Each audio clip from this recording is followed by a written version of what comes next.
Assalamualaikum warahmatullahi wabarakatuh. Anak-anak Miss Rena, hari ini kita akan membahas kisi-kisi dan pembahasan materi IPS Pasgenap kelas 8 tahun ajaran 2020-2021. Sebelum kita mulai, marilah kita bersama-sama say basmalah. Bismillahirrahmanirrahim. Butir soal nomor 1. Soal nomor 1 materinya tentang peran pelaku ekonomi. Peran pelaku ekonomi ini sudah kita pelajari di pertemuan sebelumnya yang sudah Miss Rena share di iTunes kita di material G. Keunggulan dan keterbatasan antar ruang serta peran pelaku ekonomi part 2. Jadi nanti silakan kalian literasi sendiri ya nak ya. Untuk indikator soal, disajikan sebuah cerita peserta didik dapat membuat circular flow diagram interaksi peran tiga sektor pelaku ekonomi. Jadi nanti ada sebuah cerita, kalian buat bagan peran pelaku ekonomi dari cerita yang sudah Miss Rena berikan. Sebelum kita membahas indikator soal, kita pelajari dulu materinya tentang peran pelaku ekonomi dalam perekonomian. Ada berapa sektor pelaku ekonomi dalam perekonomian? Itu ada 4 sektor. Sektor yang pertama yaitu RTK. RTK ini mempunyai peran sebagai penyedia faktor produksi. Apa saja faktor produksinya? Pertama, alam, lahan, tanah atau sumber daya alam. Yang kedua, tenaga kerja. Yang ketiga, modal. Dan yang keempat adalah keahlian atau kewirausahaan. Kemudian peran yang kedua dari si RTK atau rumah tangga konsumen ini adalah sebagai konsumen. Nah, konsumen yaitu menggunakan atau memakai barang atau jasa dari pasar barang atau output. Jadi mereka mengeluarkan biaya atau uang untuk memenuhi kebutuhan hidupnya. Sektor yang kedua adalah RTP atau perusahaan. Si RTP ini, dia ini menggunakan faktor produksi yang disediakan oleh RTK tadi, yaitu kalau dia menggunakan lahan atau alam atau tanah atau sumber daya alam, maka dia harus membayar atau memberikan balas jasa berupa sewa atau rent. Kalau tenaga kerja, si RTP ini akan memberikan balas jasa berupa gaji atau upah. Kalau modal, balas jasanya adalah bunga, dan yang terakhir keahlian atau kewirausahaan, balas jasanya berupa laba atau profit. Peran yang kedua dari si RTP adalah memproduksi barang atau jasa. Nah, nanti barang atau jasa ini akan dipasarkan di pasar barang atau output dan akan dibeli oleh si RTK. Itu sektor yang kedua. Yang ketiga yaitu pemerintah. Pemerintah ini perannya sebagai regulator perekonomian, yaitu mengatur perekonomian negara dengan menarik pajak dari RTK dan RTP, kemudian memberikan subsidi atau bantuan ataupun pelayanan publik, yaitu misalkan nih subsidi untuk kelangsungan produsen si perusahaan. Nah, kalau untuk RTK memberikan pelayanan publik atau misalkan bantuan atau subsidi kepada si RTK. Nah, kemudian si RTP atau rumah tangga pemerintah ini itu dia juga menggunakan faktor produksi ya nak ya, baik itu alam atau lahan atau tanah ataupun tenaga kerja, modal, keahlian dan kewirausahaan. Sektor yang keempat adalah luar negeri. Luar negeri ini punya peran sebagai ekspor dan impor. Kalau orangnya namanya eksportir dan importir. Ekspor itu menjual barang atau jasa ke luar negeri. Jadi pasar barang ini akan atau pasar barang atau jasa ini akan menjual ke luar negeri, itu namanya ekspor. Kalau kita membeli barang atau jasa dari luar negeri, itu namanya impor. Ada contoh soal dari nomor 1. Kita lihat. Bacalah cerita di bawah ini. Randy bekerja di sebuah perusahaan swasta dan menerima balas jasa setiap bulan dari perusahaan. Dari balas jasa tersebut, Randy dapat membeli kebutuhan hidupnya. Perusahaan tempat Randy bekerja akan membayar iuran wajib PBB kepada pemerintah, dan Randy setiap tahun akan membayar PKB miliknya. Randy mendapatkan bantuan dari pemerintah selama pandemi, sehingga beberapa bulan ini dia tidak membayar iuran listrik listrik. Perusahaan mendapatkan bantuan dari pemerintah untuk kelangsungan produksi. Dari cerita di atas, buatlah circular flow diagram interaksi peran tiga sektor pelaku ekonomi. Nah, bagaimana cara membuat bagan atau diagramnya? Kita lihat dulu ya. Berapa sektor yang ada di dalam cerita? Ada 3 sektor. Yang pertama, si Randy. Randy adalah RTK, rumah tangga konsumen atau rumah tangga keluarga. Kemudian ada perusahaan atau RTP. Dan yang terakhir ada pemerintah. Kita lihat ceritanya bagaimana alurnya, yaitu Randy dia bekerja di perusahaan. Berarti dia mengeluarkan atau faktor produksi berupa tenaga kerja, ya, tenaga kerja. Nah, kalau tenaga kerja, balas jasa yang diterima Randy itu berupa gaji. Jadi, perusahaan akan membayarkan gaji kepada Randy setiap bulan. Nah, pemerintah itu akan menarik pajak. Di situ ceritanya ya, Randy membayar pajak kendaraan bermotor miliknya. Nah, kalau perusahaan atau RTP tadi membayar pajak PBB, iuran wajib pajak, pajak bumi dan bangunan kepada pemerintah. Balas jasa yang diterima RTP dan RTK dari pemerintah ialah pemerintah memberikan subsidi listrik kepada Randy.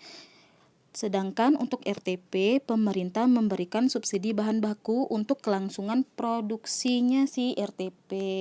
Di situ kita lihat lagi, Randy bekerja buat apa? Dia membeli kebutuhan hidupnya, Berarti dia mengeluarkan uang untuk membeli barang atau jasa, pengeluaran nih kepada perusahaan. Sedangkan perusahaan itu dia akan memproduksi barang atau jasa dan dibeli oleh atau digunakan oleh RTK ya. Dari sini udah paham? Oke, kalau misalkan kurang paham, nanti silakan tanyakan sama Miss Rena lewat WA atau IM bisa. Lanjut ke soal nomor 2.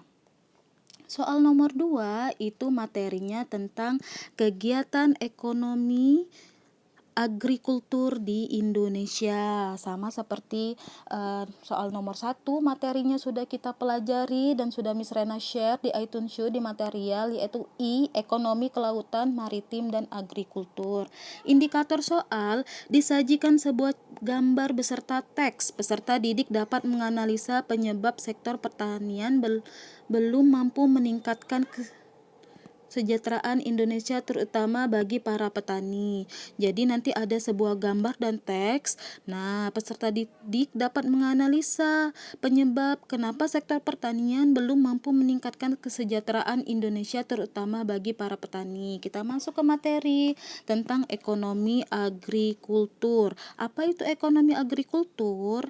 Yaitu kegiatan ekonomi yang berkaitan dengan sektor pertanian, hewan ternak, serta pemanfaatan mikroorganisme dan bioenzim dalam menghasilkan produk barangnya. Contohnya bercocok tanam, budidaya tanaman ya, dan peternakan hewan, bahan baku industri, sumber energi, pemanfaatan mikroorganisme dan bioenzim untuk produksi seperti keju dan tempe, penangkapan ikan, eksploitasi hutan. Nah, hambatan pembangunan agrikultur di Indonesia. Nah, ini yang menjadi faktor atau penyebab sektor pertanian belum mampu meningkatkan kesejahteraan Indonesia, terutama bagi para petani. Poin 1 sampai 10 itu silakan nanti kalian literasi di material yang sudah Miss Rena tadi bacakan, yaitu bagian I, ekonomi kelautan, maritim dan agrikultur ya nak ya. Oke, kita lanjut ke butir soal nomor 3. Materinya tentang redistribusi pendapatan nasional. Redistribusi pendapatan nasional itu apa? Nih, jadi redistribusi pendapatan itu penyaluran kembali pendapatan masyarakat kelompok menengah ke atas kepada masyarakat kelompok menengah ke bawah, baik berasal dari pajak atau pungutan-pungutan lainnya. Apa indikator soalnya? Nanti disajikan gambar beserta teks, peserta didik dapat menganalisa kebijakan pemerintah untuk mengatasi kesenjangan sosial ekonomi dalam masyarakat. Bagaimana pemerintah mengatasi kesenjangan sosial ekonomi dalam masyarakat? Kita masuk ke materinya. Nah, lihatlah ini ketimpangan yang sangat terlihat nyata. Nah, ya, di belakangnya ada gedung-gedung bertingkat menjulang tinggi, sedangkan di sebelahnya itu ada rumah-rumah gubuk nih. Nah, ya, tuh menengah ke bawah. Bagaimana redistribusi pendapatannya? Bagaimana kebijakan pemerintah agar pendapatan itu tersalurkan dengan merata? Makanya redistribusi pendapatan dilakukan sebagai salah satu bentuk jaminan sosial yang dilakukan oleh negara kepada masyarakat, baik melalui penarikan pajak. Nanti pemerintah akan menarik pajak ya dari wajib pajak, kemudian akan memberikan subsidi serta program bantuan pemerintah lainnya kepada orang-orang atau masyarakat yang memang benar-benar membutuhkan, apalagi pada masa Covid seperti ini ya Nak ya. Tuh. Itu untuk butir soal nomor 3. Lanjut ke butir soal nomor 4. Materinya itu tentang kedatangan bangsa Eropa di Indonesia. Ini sudah masuk materi sejarah. Nah, materinya sudah Miss Rena share di iTunes You ya, sama seperti sebelumnya sudah kita pelajari juga di bagian K, kedatangan bangsa-bangsa Eropa atau bangsa-bangsa barat ke Indonesia. Indikator soalnya disajikan sebuah gambar, peserta didik dapat menghubungkan rempah-rempah dengan penjelajahan samudra yang dilakukan bangsa Eropa. Jadi apa sih hubungan rempah-rempah itu dengan penjelajahan samudra yang dilakukan bangsa Eropa? Nah, kita pelajari dulu materinya, kita review kembali. Latar belakang kedatangan bangsa Eropa ke Indonesia. Jatuhnya kota Konstantinopel ke tangan Turki Utsmani.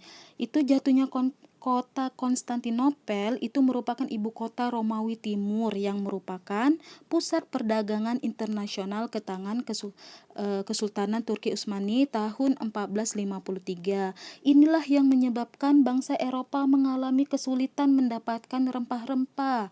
Jadi karena kota Konstantinopel itu jatuh kepada Kesultanan Turki Utsmani, jadi bangsa Eropa tidak bisa lagi ke sana.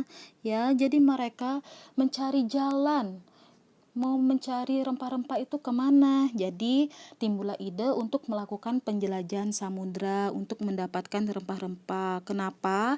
Karena pada saat itu ya rempah-rempah itu melambung tinggi di pasar Eropa, jadi mahal. Nah, itulah mereka berusaha mencari sendiri daerah penghasil rempah-rempah dengan melakukan penjelajahan samudra. Yang kedua, yaitu mereka membawa visi misi 3G, 3G, Gold, Glory, Gospel. Nah, ini yang berkaitan dengan soal yaitu rempah-rempah, yaitu gold. Nah, ya, kekayaan yang mereka cari terutama adalah rempah-rempah. Sekitar abad ke-15 di Eropa, rempah-rempah pada saat itu harganya sangat mahal. Harga rempah-rempah semahal emas atau gold. Jadi, gold di sini adalah rempah-rempah karena harga rempah-rempah pada saat itu semahal gold.